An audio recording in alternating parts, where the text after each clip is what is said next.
A lot of people in Wayland use other libraries because sadly the library we have is too small and it doesn't have the amenities that most towns of this size with this level of property value have. Wayland seems like really cramped. Space constraints are definitely a part of the reason why we choose other libraries. The fact is our current library building is nowhere near large enough for a town with Wayland's population.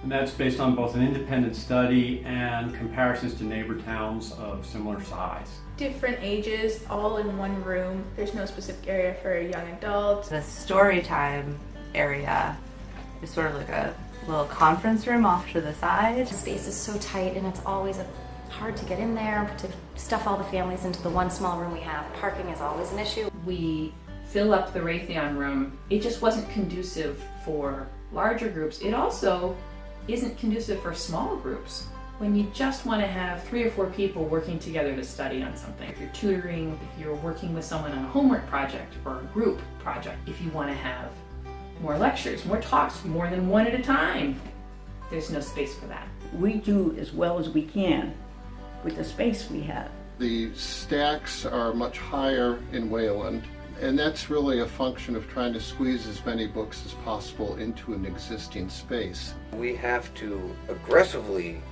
weed, as we call it, the collection. And it breaks my heart sometimes. My particular interest is science, and the science books, I think there's like a half a shelf.